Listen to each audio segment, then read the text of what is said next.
Bueno, yo realmente agradezco muchísimo la invitación a participar en este homenaje a nuestra muy querida, admirada, recordada, añorada Meche, Mercedes González de la Rocha. Y estoy muy contento de compartir esta mesa con amigos que veo poco. Mm, Y pues también ah, me da gusto haber oído las buenísimas participaciones de quienes nos precedieron. Y pues el problema es que ya se ha dicho tanto sobre Meche que queda muy poco que decir, pero bueno, uno tiene que hacer la lucha.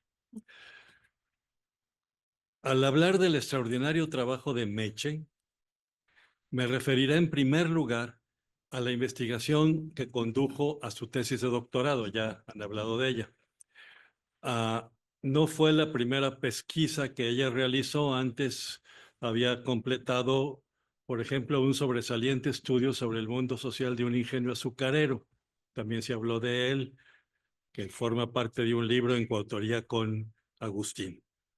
Pero creo que la investigación más significativa que marcó en buena medida su futuro académico fue la que se plasmó en el libro Los recursos de la pobreza, familias de bajos ingresos en Guadalajara, publicado por el Colegio de Jalisco y Ciesas en 1986 y luego en 1994 revisado y ampliado por Blackwell Publishers de Oxford en versión inglesa. Esta investigación fue parte de un proyecto colectivo sobre la Organización Social del Trabajo de Campo en la región de Guadalajara, y el interés de Meche era indagar cómo y por qué persistía la pobreza en el contexto de una economía que a principios de los 80 todavía conservaba un gran dinamismo, todavía no empezaba la terrible crisis, y cuáles eran o estaba empezando apenas, y cuáles eran las estrategias por las que las familias pobres lograban sobrevivir. Hay que recordar que en el México de entonces, la pobreza, sobre todo la de las grandes ciudades, no solo era objeto de preocupación, sino también de fuertes polémicas. El cine mexicano en su época de oro había presentado una visión idílica de los pobres urbanos, en películas donde los pobres tenían la belleza de Blanca Estela Pavón y Katy Jurado, o el encanto de Chachita y Sara García, y además cantaban como Pedro Infante, y eran felices y honrados. Esta ilusión se vino abajo en 1958 con la película de Luis Buñuel, Los Olvidados, y luego en 1964 con el libro Los hijos de Sánchez de Oscar Luis, que provocó la satanización del autor y de su concepto cultura de la pobreza. Luis sostenía que la acumulación de carencias en un sector importante de la sociedad creaba un modo de ver la vida y un modo de estar en el mundo, una cultura, que impedía la movilidad social y redundaba en pesimismo o incluso en violencia. 11 años después, la antropóloga chileno-mexicana Larisa Lomnis publicó la obra Cómo sobreviven los marginados, en la que, cuestionando el concepto del antropólogo estadounidense Lewis, veía la pobreza básicamente como la desconexión de la economía moderna del país. Para sobrevivir a tal marginación, los pobres construían redes sociales de cooperación e intercambio que les permitían salir adelante, algunos de ellos, aunque precariamente. Por su parte, Meche, al igual que los otros participantes en el proyecto colectivo mencionado, planteaba que tal desconexión no existía. Al contrario, los pobres formaban parte de un sector informal, subordinado, utilizado y explotado por el sector formal moderno. No se negaba en el trabajo de Meche la importancia de las redes de intercambio, pero Meche planteaba que el sujeto de las estrategias de sobrevivencia era el grupo doméstico, el hogar, definido como un conjunto de personas que viven en un mismo lugar y comparten actividades cotidianas. En los 100 hogares urbanos que la autora estudió, perdón, Rosana, dije la autora, que Meche estudió intensivamente en 2 barriadas de la periferia de Guadalajara, la mayoría de los hogares estaban constituidos por familias nucleares y había también familias extensas y algunas múltiples. La importancia del hogar, grupo doméstico o unidad doméstica como capaz de actuar corporativamente está presente desde antaño en los trabajos antropológicos. Sin embargo, fueron los estudios de Meyer Fortes entre los Ashanti de Ghana y de Raymond Smith entre la población negra de la Guayana, que entonces se llamaba Guayana Británica, los que destacaron su componente sincrónico. Este componente sincrónico se resume en el ciclo doméstico. Los hogares que en un comienzo estos autores pensaron que formaban tipos diferentes, tenían en realidad la misma estructura, pero en diferente etapa del ciclo. Fortes definió 3 etapas: la expansión a partir de la estabilización de la pareja y el nacimiento y crecimiento de los hijos, la consolidación cuando los hijos han crecido y la dispersión cuando los miembros de la familia formaron sus propios hogares o se murieron.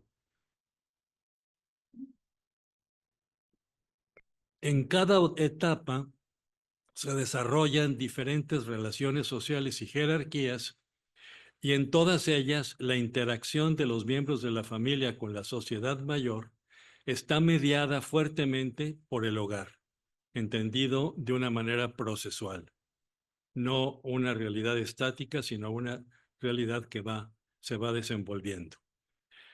En la investigación de Meche, el grupo doméstico constituye la mediación entre el mercado de trabajo y los individuos. Ahora bien, para examinar esta mediación, nuestra autora adapta a su universo de estudio el modelo del hogar campesino propuesto por el economista soviético Alexander Chayanov.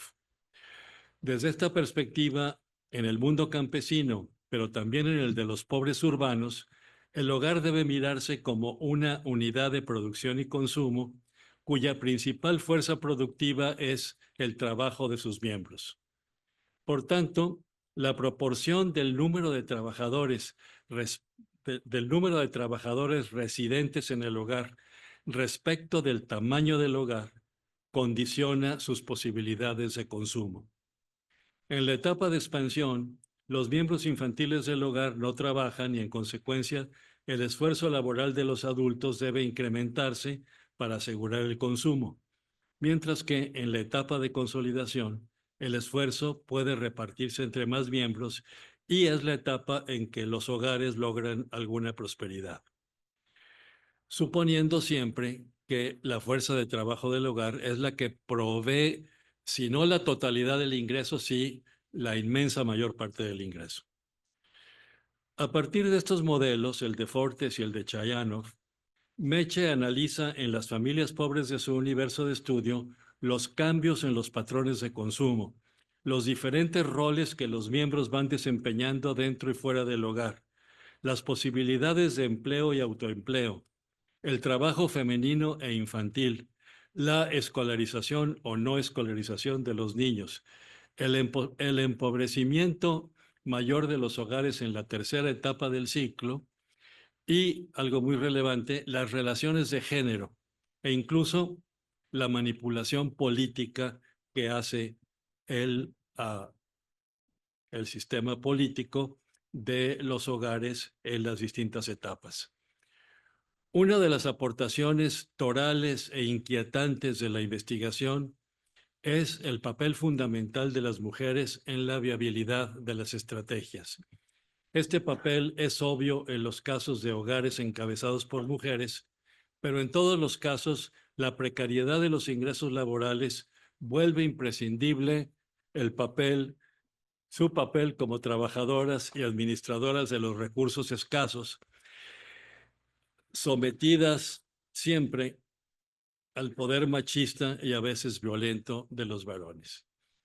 Es decir, los conceptos que aquí está manejando Meche de ciclo doméstico y estrategias de sobrevivencia nos dejan ver una multitud de componentes de la pobreza que de otra manera no se entiende.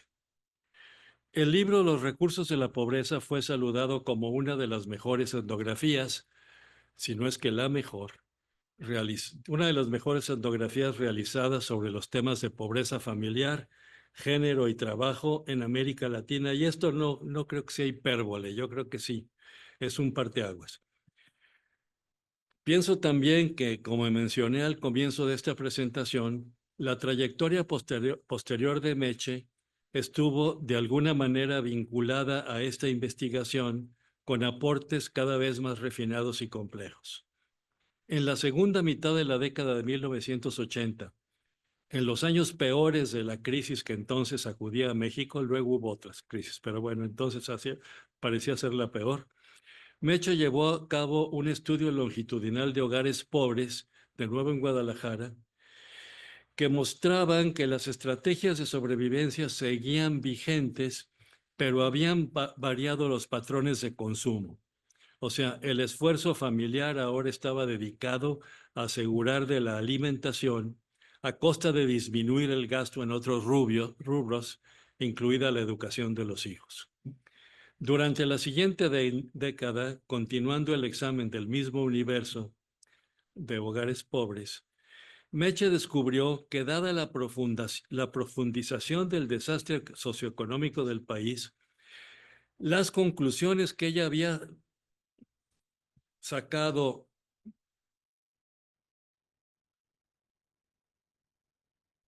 en los 10 años anteriores, debían modificarse. Escribió entonces un artículo pues muy impactante, que de hecho es un artículo muy comentado, discutido, citado, etcétera, que se llamó De los recursos de la pobreza a la pobreza de los recursos, en el que encontró y admitió que las estrategias de sobrevivencia de la anterior década ya eran insuficientes para mantener a flota los hogares pobres. Y entonces ella recuperó un concepto que ya se ha mencionado, el concepto de desventajas cumulativas. Es decir, las desventajas cumulativas que a la manera en que los economistas del desarrollo hablaban de las desventajas acumulativas del subdesarrollo, que se iban acumulando como una avalancha, los problemas climáticos, los problemas de la falta de capacitación de la población, los problemas de falta de inversión, etcétera. Todo eso se iba acumulando para crear el subdesarrollo. Pues de la misma manera, la acumulación de desventajas es lo que lleva a la pobreza, pero lo más importante, otra aportación de Meche es que, como ya se mencionó, lleva a la vulnerabilidad. Es decir, hay hogares que logran salir de la pobreza por alguna razón, porque les dan dinero en un programa social, pero que vuelven a caer en ella porque siguen siendo vulnerables, no logran realmente salir de la pobreza. Bueno, ya tengo que terminar. Ya en el siglo XXI, Meche, pues, junto con Agustín, pues concentraron su atención en el tema de la evaluación de los programas sociales y, como ya se dijo, realmente dejaron una huella muy importante, que desgraciadamente pues no se quiere reconocer y continuar. La importancia de la etnografía en entender las políticas públicas y en proponer soluciones.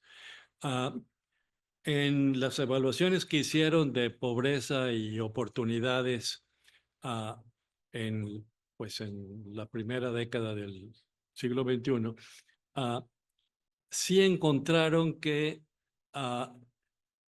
esa insuficiencia de los recursos era hasta cierto punto mitigada, por lo menos en muchos hogares.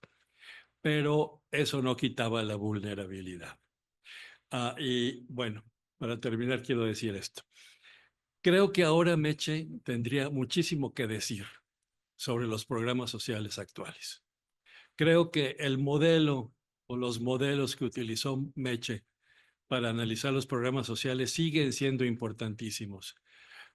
No se están usando, yo creo que es una gran deficiencia de las políticas públicas mexicanas. Y bueno, yo creo que un homenaje a Meche tiene que ser el reconocimiento de su participación en un cambio de la mirada de las políticas sociales hacia la pobreza. Y pues afortunadamente ya hemos visto que tiene estas maravillosas discípulas que seguramente seguirán sus huellas. Muchas gracias.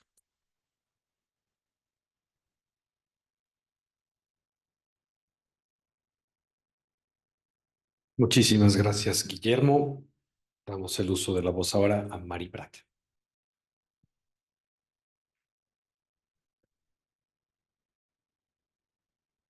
Buenas tardes.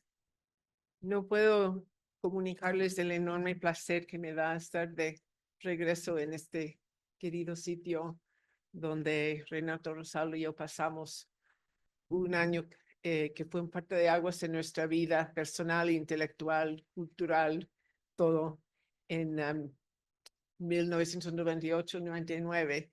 Y hemos vuelto en ciertas ocasiones, pero hace muchos años que no vengo aquí y Renato también manda muchos saludos y es una delicia estar de regreso. Y también de volver a ver a Inés y a Diego, porque cuando nos fuimos de aquí, ellos eran jóvenes y ahora son jóvenes adultos. Es realmente maravilloso. Así que les agradezco mucho la invitación de estar aquí. También para hablar de mi gran amiga Meche. Voy a ofrecer, como yo soy aquí, siempre en ciencias representaba la no antropología, o sea, soy una no antropóloga. Y entonces voy a ofrecer sobre Meche, creo, tal vez una mirada más oblicua, pero espero que igual sea fructífera.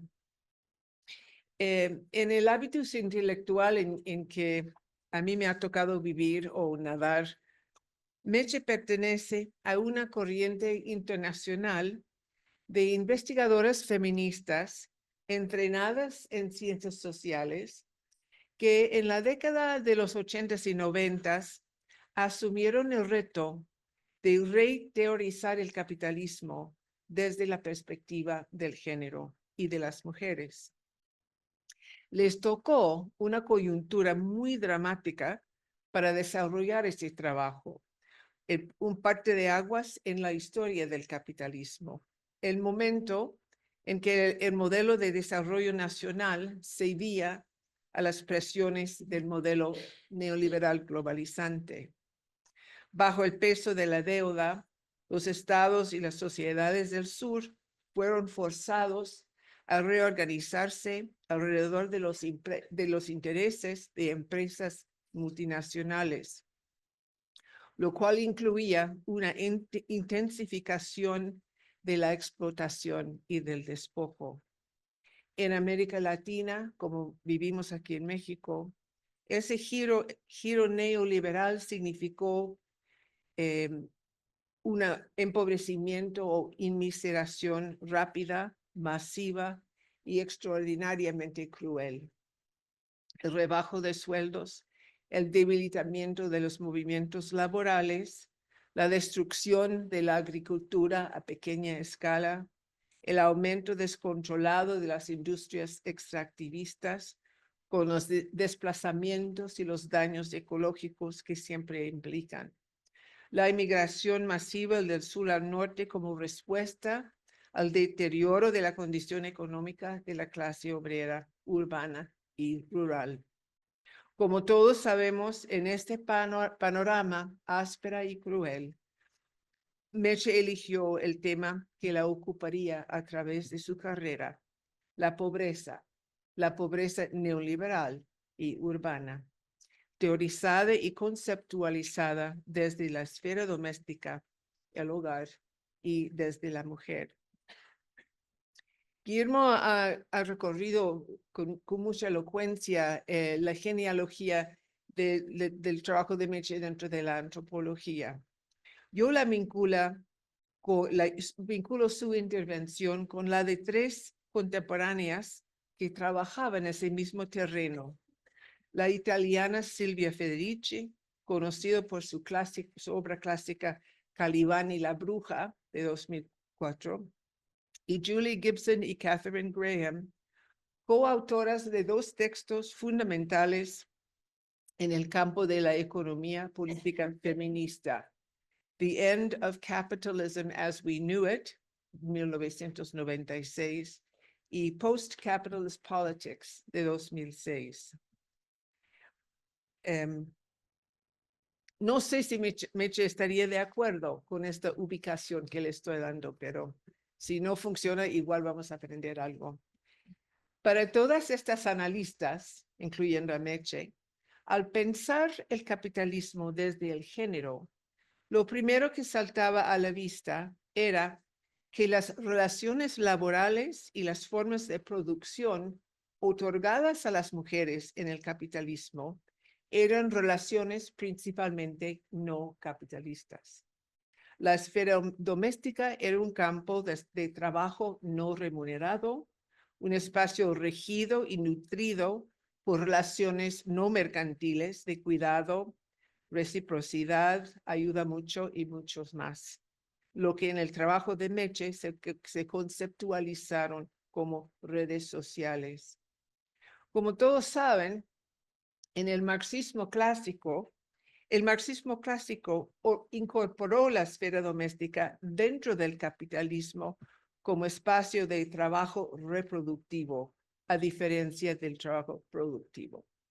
Pero como observaron las feministas, esa era una distinción empíricamente falsa y teóricamente equivocada, sino engañosa. Con un mínimo de observación, quedaba claro que la esfera doméstica o el hogar incluía múltiples y variadas formas de labor y transferencia. La teorización marxista, lejos de criticar el monopolio del capitalismo, lo reforzaba con esa distinción. Para usar un término poderoso en el pensamiento de Meche, había que reimaginar las cosas, armar una nueva imaginación socioeconómica.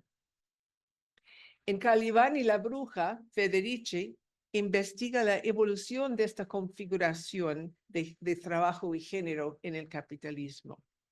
Según ella, históricamente, en los siglos XVI, XVII y XVIII, las mujeres europeas resistían la consolidación del capitalismo, defendían el comunalismo postfeudal, donde ellas habían conseguido autoridad sobre la reproducción, la sexualidad, la salud y otras zonas de la sociedad. Según Federici, la caza de brujas, que contó con decenas de miles de víctimas en esos siglos, fue la respuesta reaccionaria del capitalismo a ese esfuerzo femenino. Y recordemos que Silvia Federici es la que denominó el capitalismo una contrarrevolución, precisamente contra el comunismo postfeudal que emergía en el siglo XIV. Y para mí fue muy fácil imaginar a Meche en la compañía de esas brujas. Pensando desde el presente, Julie Gibson y Catherine Graham, como coautoras, arguyen que si uno toma en cuenta todas las formas de actividad económica, de producción, ganancia y transferencia que operan en las sociedades dichas capitalistas, lo que aparecen no son economías puramente capitalistas, sino economías diversas. Y esa es la frase que usan. El capitalismo produce economías diversas, compuestas de una gran variedad de prácticas, capitalistas, semicapitalistas y no capitalistas, grandes a gran escala y a pequeña escala.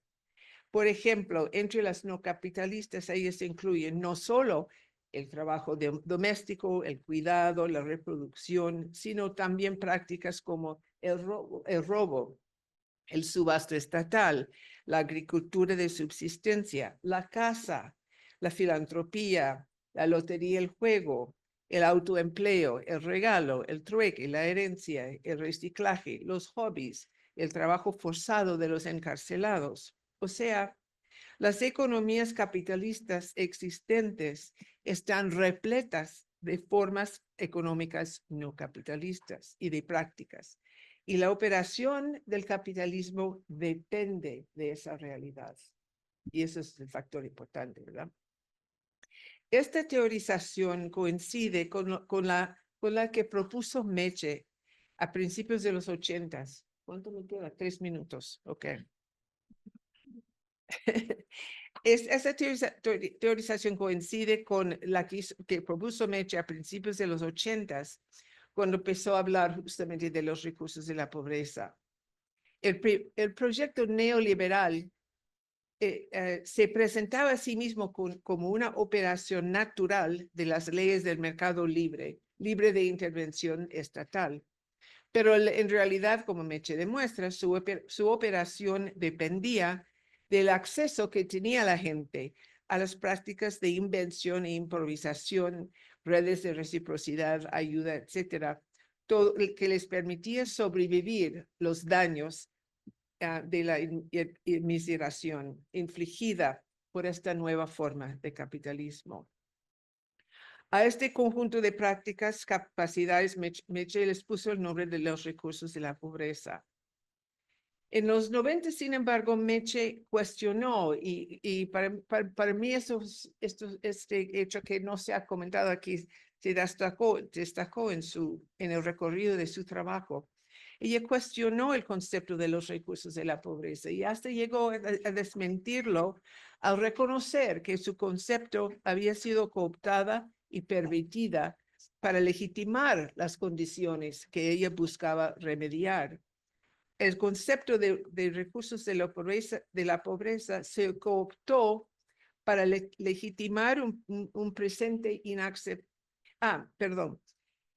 O sea, el concepto se usó para legitimar un presente inaceptable, mientras que Meche lo usaba en una búsqueda de futuros mejores. Esa búsqueda de futuros, según la filosofía Elizabeth Gross, es el oficio de los conceptos o el propósito de los conceptos.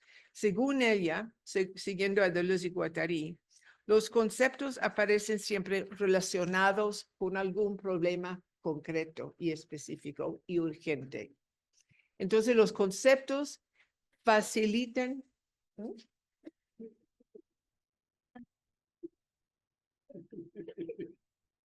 Muy bien. A él por lo menos le está encantando. Yo creo que le das 2 minutos. Y los conceptos facilitan el trabajo de imaginar futuros alternativos en los cuales ese problema se resuelve. Los conceptos, según Gross, nunca son verdaderos o falsos en sí, sino son útiles o inútiles, emancipadores o engañosos, o, como diría Meche, morales o inmorales.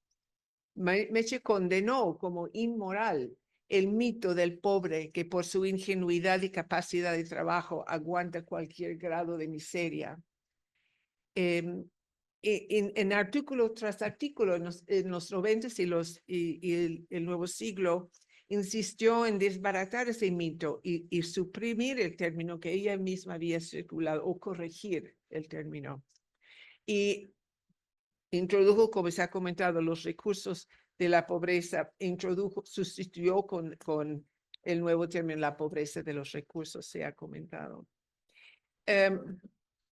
Y como se me acabó el tiempo, diría que termino con esto. Meche pensaba la pobreza no como un estado existencial o bíblico como se comenta el pobre en la Biblia, por ejemplo, sino un estado material, un estado que se vivía en hogares, en familias, según los recursos a los que tenían acceso y las desventajas que enfrentaban.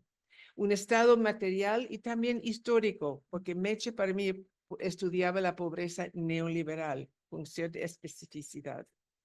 Teorizar es generalizar, y Meche generalizaba a base del concepto de recursos y su contracara, la desventaja. En su brillante retrato de la pobreza neoliberal, en el catálogo brillante de descriptores que Meche inauguró, se nota la orientación hacia el futuro de que Gross enfatiza. Con sus conceptos, Meche identifica posibles puntos de intervención por parte de políticas públicas o leyes estatales, por ejemplo, para crear futuros mejores. Meche fue etnógrafa y también fue futuróloga. Reconocía como pocos que la manera en que imaginamos el mundo determina cómo actuamos en el mundo. Cambiar el mundo requiere cultivar la capacidad de imaginar en el caos del presente otros futuros posibles, nacidos probablemente de las posibilidades no realizadas del pasado. Gracias a Meche y gracias a ustedes.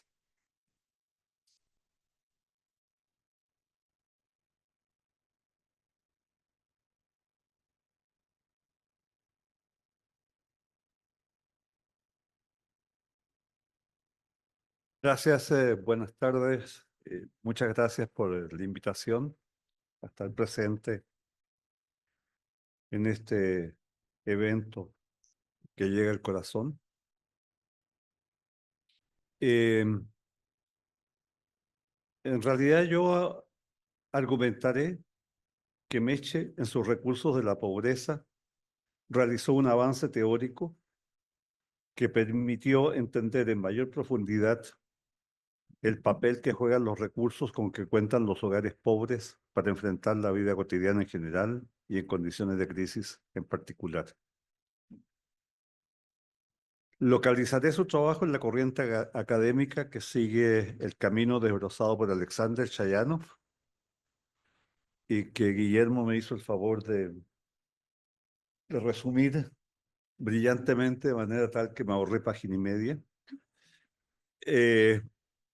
Alexander Chayanov en la Organización de la Unidad Económica Campesina, y para sostener la idea de que generó una teoría superior, me basaré en el libro de Jean Piaget y Rolando García, Psicogénesis e Historia de la Ciencia.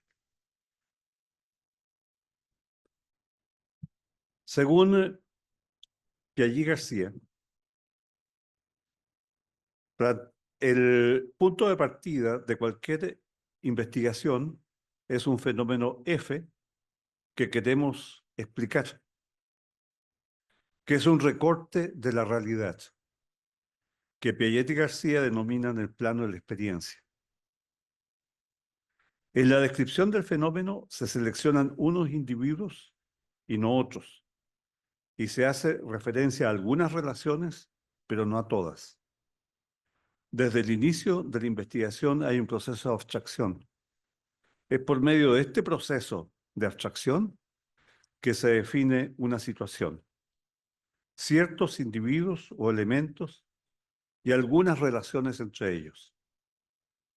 Esta situación pone en evidencia el fenómeno que se quiere explicar. En la delimitación de la realidad que hace Chayanov, la situación S consiste en recortar a la unidad doméstica unidad de producción agraria y los miembros del hogar para estudiar la economía campesina, bajo el supuesto, en el primer modelo de Chayanov, el más simple, que está totalmente aislada. La descripción de la situación y el fenómeno, economía campesina, supone emplear algunos conceptos de partida, conceptos originarios, que corresponden a experiencias directas del fenómeno F. No todos los conceptos son definidos de manera precisa, algunos lo son de manera vaga. Algunos conceptos constituyen los datos que la teoría acepta como suficientemente bien definidos: familia, edad, sexo, mientras construye otros, como sería el caso de los conceptos recursos y necesidades. Esta división de los datos en conceptos originarios y derivados es siempre relativa a la teoría en cuestión. Son conceptos de esa teoría. Se llaman observables con respecto a una teoría los observados por esa teoría. Estos observables son extraídos del plano de la experiencia por un proceso que se denomina abstracción empírica. En síntesis, tenemos entonces que a partir de los observables relativos a un cierto fenómeno, la teoría establece una distinción entre los observables originarios y los derivados. Este proceso consiste en general en una caracterización precisa de los observables derivados en un cierto dominio de aplicación de la teoría. El dominio de aplicación está definido por un subconjunto de objetos, eventos, ya aceptados como tales en el estudio del fenómeno, que constituye el punto de partida.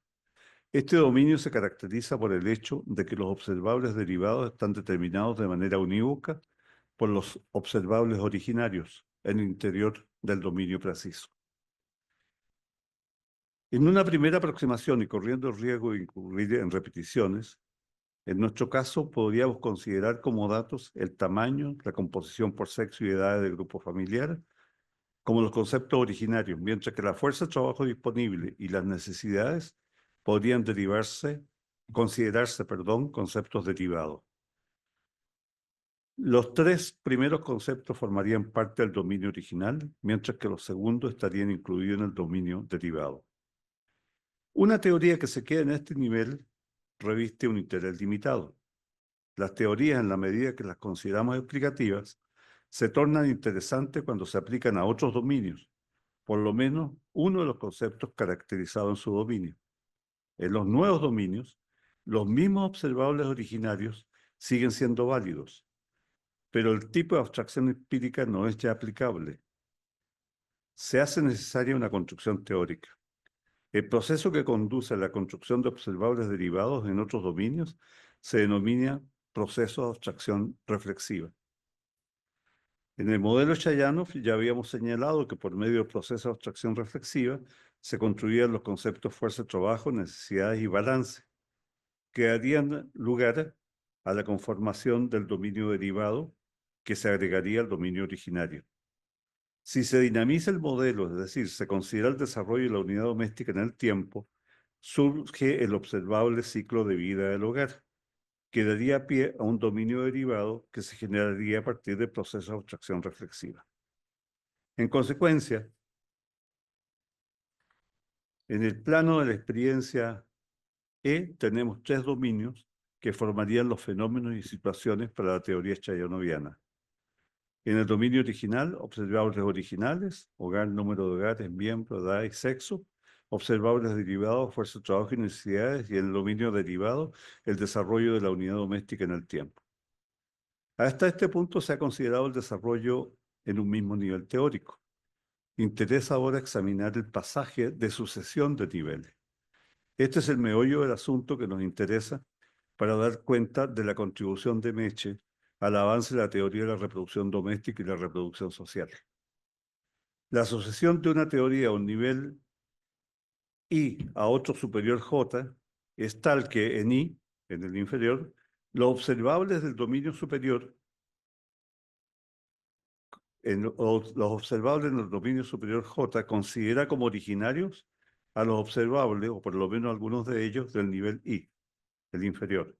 Además, la teoría del nivel superior es aplicable al dominio anterior. Esto quiere decir que el dominio de la teoría nueva incluye el antiguo. Para el trabajo de Meche, la construcción de modelos chayanos le proporciona los dominios empíricos. Premunida con los conceptos de hogar, número de miembros, distribución por edad y sexo en el área rural, fuerza de trabajo, balance de recursos y necesidades, ciclo doméstico. Después de llevar a cabo su propio proceso de abstracción reflexiva, pone al hogar urbano de bajos recursos bajo la óptica de la explotación de su fuerza de trabajo, pero no en aislamiento, sino vinculado al mercado de bienes, al mercado laboral e inserto en redes sociales. La teoría de Mech, los recursos de la pobreza, emplea como dominio empírico inicial el punto de llegada de la teoría Chayano. Y en este sentido es una teoría superior en tanto incluye su dominio empírico. Se trata de una nueva teoría que, tomando pie en los resultados conceptuales del modelo chayanoviano, para ella la construcción teórica previa son los observables iniciales, y por medio del proceso de abstracción reflexiva, Meche extiende el comportamiento económico a las unidades domésticas urbanas, ofreciendo como resultado de su modelo una explicación al hecho de que los hogares pobres de Guadalajara absorbieron en gran medida el impacto de la crisis de 82, empleando la fuerza de trabajo doméstica, tanto de hombres como de mujeres. Posteriormente, elaboró la idea de pobreza de los recursos, que apunta a que la fuerza de trabajo de que disponen los hogares de bajos recursos es limitada, de modo que periodos prolongados de falta de medios económicos llevan a la pobreza de los recursos. De este análisis se desprende que la definición de la situación que recortó Meche sigue de cerca el planteamiento chayanoviano, en tanto se trata de unidades domésticas cuya composición demográfica entraña recursos económicos y necesidades que los hogares en situación de pobreza deben guardar equilibrio en el tiempo, en un proceso de equilibración, no en cada punto, para garantizar la reproducción cotidiana. Sin embargo, los recursos económicos de la población en pobreza no se basan en el acceso a la tierra, sino en el uso de la fuerza de trabajo dedicado, ya sea a la producción doméstica, la producción por el mercado, la venta de fuerza de trabajo o bien el uso de redes sociales. Es evidente que la nueva construcción teórica es superior a la antigua en la medida que su dominio es más amplio, pues además de incluirlo, estimula la búsqueda de nuevos observables y posibilita la explicación de fenómenos más complejos. Muchas gracias.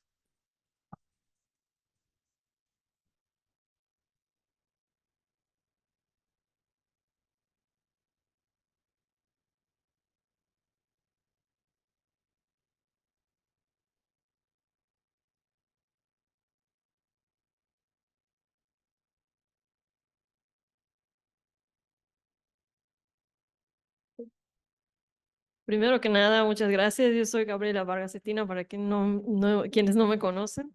Es muy emocionante estar aquí y ver las caras de tanta gente conocida y pues un poco me siento otra vez en casa y muchas gracias por tenerme aquí.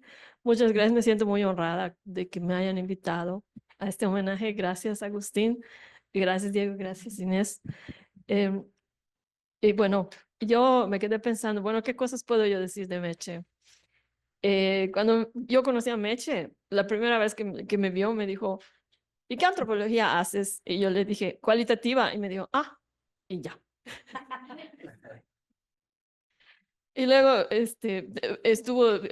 cada vez que yo venía, estaba haciendo sus bases de datos y me decía, hay que tomar en cuenta los datos cuantitativos también. Y esto era una cosa que siempre tenía. Yo, pues hasta ahorita no le he hecho mucho caso. Pero afortunadamente me perdonó eventualmente. Y pues empezamos a salir a bailar y salir a comer y pues realmente es muy extraño para mí estar aquí y que ella no esté. Y pues me siento muy honrada de poder hablar a su memoria. Ciertamente no es un secreto que a Mercedes y a su compañero Agustín siempre les han importado cosas como el acceso a la educación, las estrategias de sobrevivencia de las personas menos favorecidas de la sociedad y la conceptualización de lo que sucede en esas capas sociales más eh, con más violencias acumuladas en la sociedad jalisciense. Estos fueron los tipos de temas que les ganaron premios y posiciones a nivel nacional e internacional y aseguraron su lugar en el Sistema Nacional de Investigadores del CONACYT. Son los temas que hacen que les admiremos por su profesionalismo en la investigación y su contribución al posible mejoramiento de la calidad de vida de la población de Jalisco y de México en general. Hoy quiero llamar la atención, sin embargo, hacia la dimensión más ética y personal que ha marcado su trabajo. Lo que estoy tratando de decir es que la razón por la cual han hecho esos trabajos es porque estas cosas realmente les importan y les importan al grado de que se refleja mucho también en su vida personal. Para esto me voy a centrar en los conceptos que Mercedes junto con Agustín desarrolló a lo largo de su brillante carrera. El primero es la idea de género. Es claro que en México las leyes, la cultura local y la cultura local en la mayor parte de las regiones y estados, así como en las estructuras de la vida cotidiana, tienden a ser patriarcales y machistas. Mercedes fue una mujer fuerte que se preocupaba por mostrar cómo las mujeres contribuyen de manera importante a la economía de sus familias y a la sociedad. En sus trabajos vemos que le gustaban las mujeres fuertes. Si ustedes se fijan, muchas veces está describiendo, no, pues es que había esta mujer que vendía abono, no me acuerdo cuánta cosa, que hacía esto, que hacía aquello. Entonces le gustaban esas mujeres fuertes, decía, pero no todo el mundo es así, no todo el mundo podía hacer todas estas cosas, no todo el mundo podía, eh, perdón, lo pensé en italiano, meter in moto, hacer que se muevan las cosas que esta persona estaba. Pero en ese sentido era como un pequeño homenaje, muchas de sus descripciones a estas mujeres fuertes. Perdón, Mercedes fue una mujer fuerte que se preocupaba por mostrar cómo las mujeres contribuyen de manera importante. Estuvo preocupada por las maneras en las que las mujeres mexicanas y en especial las jaliscienses luchaban contra todo tipo de obstáculos estructurales. Su estrategia de enfocarse en mujeres específicas como casos de estudio ciertamente nos hacía ver que estas mujeres luchaban necesariamente contra la corriente y a veces lograban con todo el balance de poder en contra suya remontar sus problemas y convertirse en los sujetos principales de sus familias, de sus redes sociales y del mundo que habitaban. Me parece que sin hacer grandes declaraciones feministas, Mercedes junto con Agustín nos ha mostrado un camino teórico y etnográfico para poner a las mujeres en el centro de la etnografía. Aprecio mucho eso que estabas diciendo tú, Mary, hace un rato. Y hacernos pensar en la importancia del trabajo y la acción femeninas que impulsan a las familias de escasos recursos a seguir adelante, tratando de que sus hijas e hijos se conviertan en miembros viables y valiosos de su mundo social.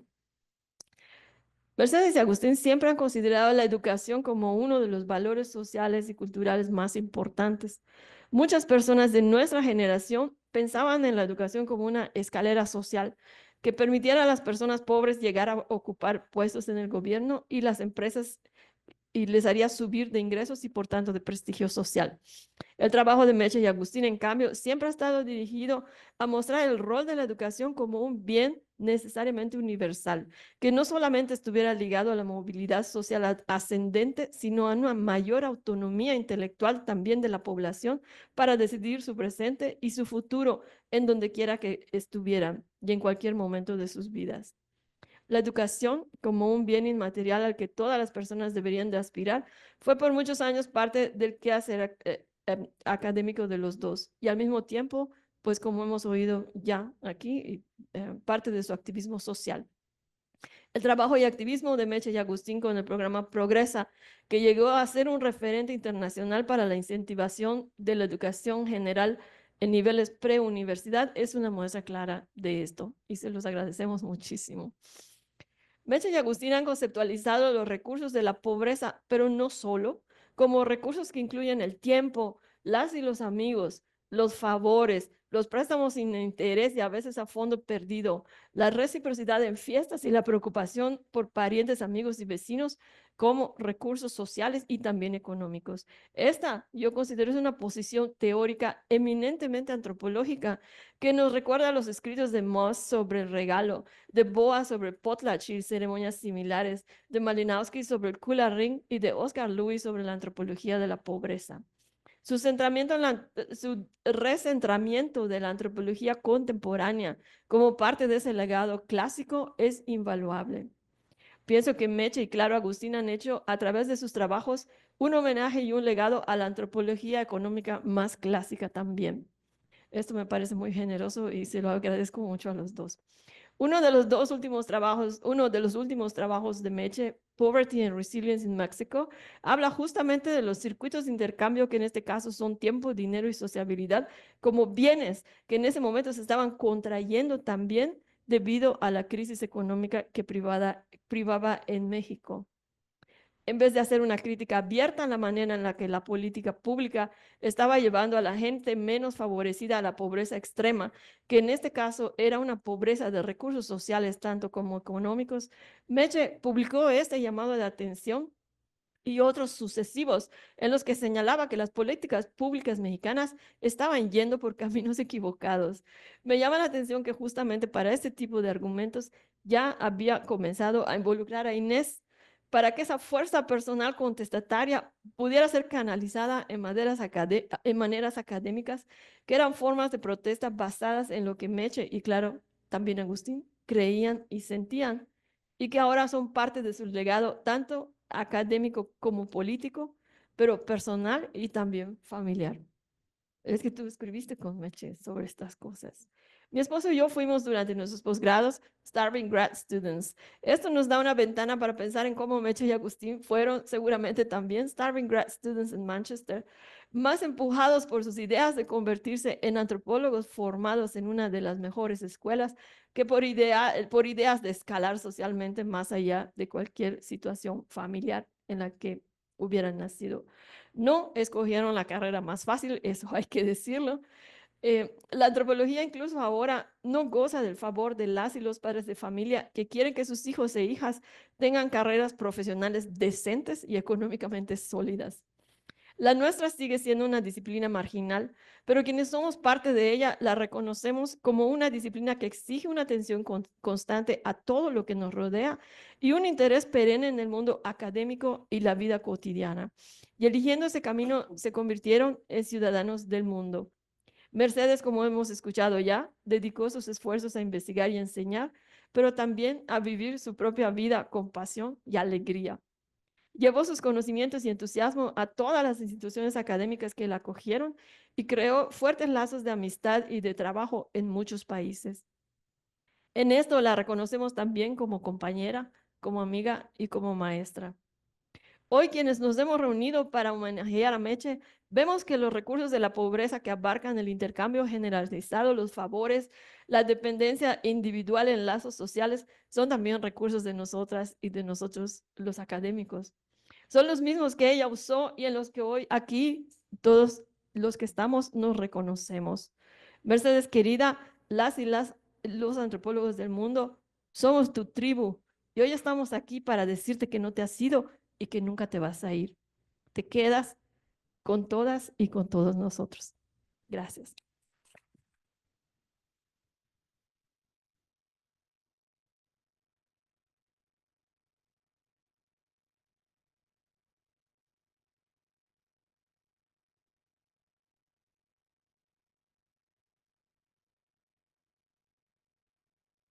Bueno, pinche Gabriela que me hizo llorar justo antes de que me toque hablar. Muchas gracias. Yo cierro, ya pronto hay brindis, no, por favor tengan paciencia. Y quiero hablar un poco general de las contribuciones teóricas de mi mamá, o más bien de sus obsesiones teóricas, de su vertiente teórica, que en toda esta carrera, en todas estas contribuciones, creo que es más bien un nervio silencioso.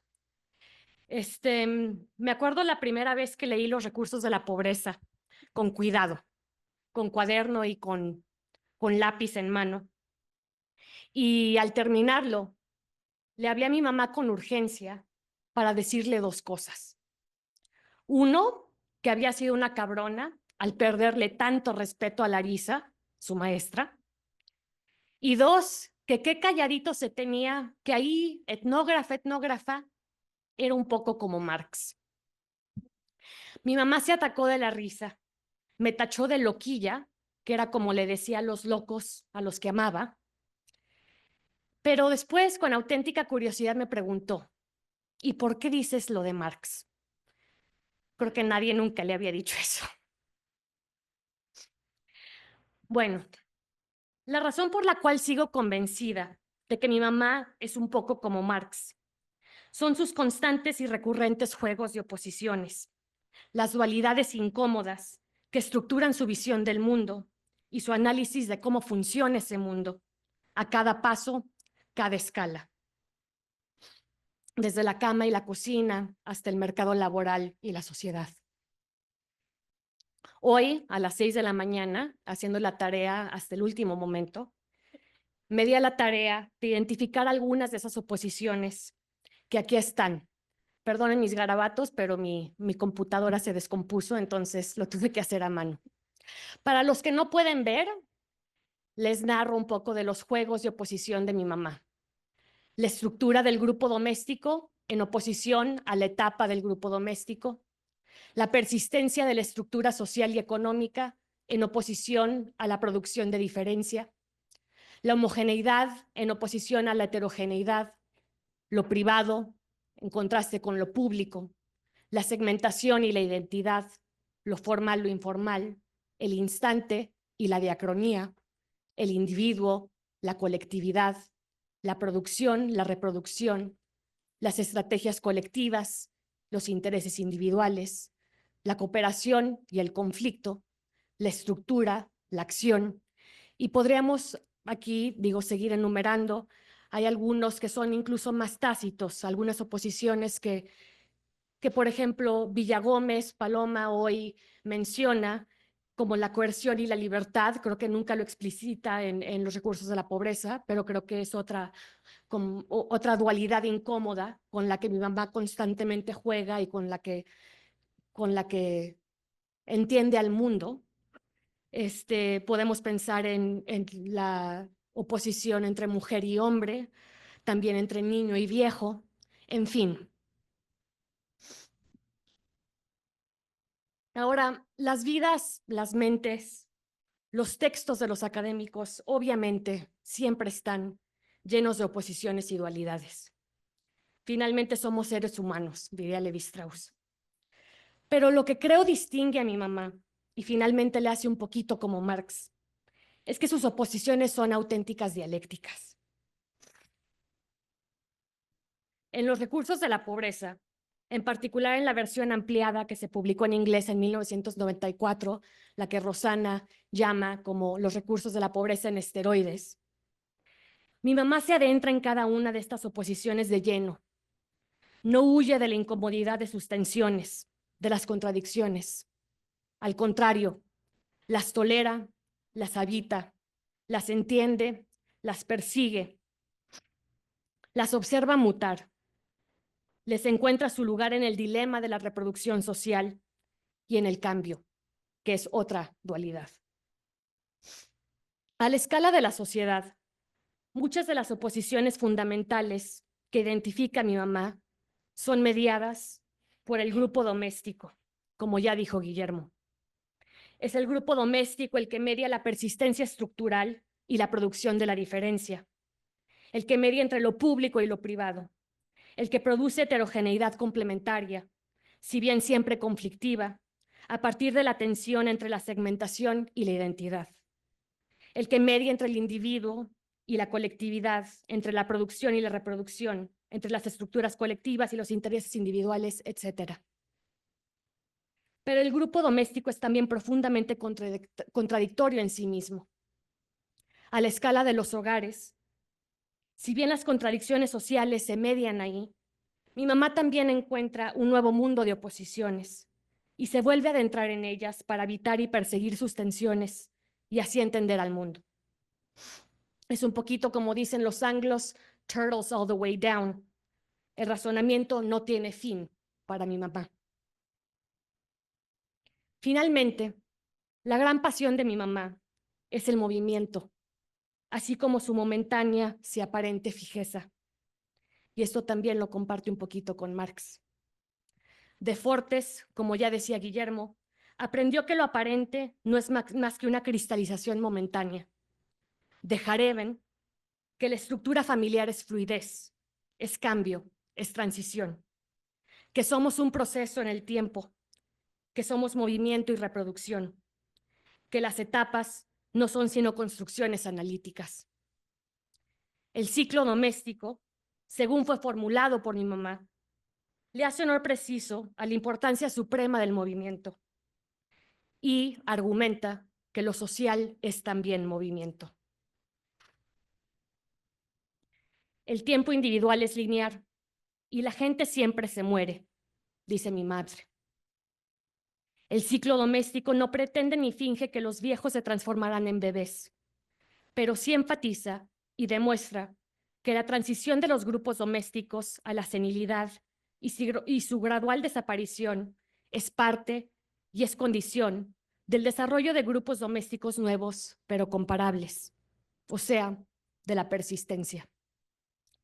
Los ciclos solo son ciclos en un contexto colectivo, y es la colectividad la que nos reproduce a pesar de nuestra muy certera muerte individual.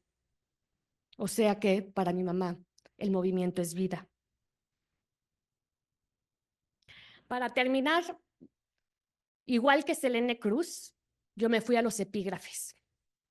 Y el epígrafe que mi mamá, de hecho, tradujo ella misma para los recursos de la pobreza en su versión en inglés, es un extracto del monogramático de Octavio Paz. Su traducción, de hecho, es bastante buena, es sorprendente, pero voy a leer el último párrafo del monogramático en español, en pluma de Paz, porque creo que aquí también podemos ver la pasión, el padecimiento, la obsesión que mi mamá tenía con el movimiento y la fijeza. La fijeza es siempre momentánea, es un equilibrio, a un tiempo precario y perfecto, que dura lo que dura un instante. Basta una vibración de la luz, la aparición de una nube o una mínima alteración de la temperatura para que el pacto de quietud se rompa y se desencadene la serie de las metamorfosis. Cada metamorfosis, a su vez, es otro momento de fijeza, al que sucede una nueva alteración y otro insólito equilibrio. Sí, nadie está solo, y cada cambio aquí provoca otro cambio allá. Nadie está solo y nada es sólido. El cambio se resuelve en fijezas que son acuerdos momentáneos. ¿Debo decir que la forma del cambio es la fijeza? O más exactamente, que el cambio es una incesante búsqueda de fijeza. Nostalgia de la inercia, la pereza y sus paraísos congelados. La sabiduría no está ni en la fijeza ni en el cambio, sino en la dialéctica entre ellos. Constante ir y venir, la sabiduría está en lo instantáneo. Es el tránsito. Pero apenas digo tránsito, se rompe el hechizo. El tránsito no es sabiduría, sino un simple ir hacia. El tránsito se desvanece. Solo así es tránsito. Le tomé esta foto a mi mamá en el homenaje a mi papá un día de julio de 2023. Y me impresiona lo feliz, rozagante, llena de vida, satisfacción, porque estábamos a semanas de que supiéramos que estaba enferma. En fin, un instante en el tiempo. Muchas gracias.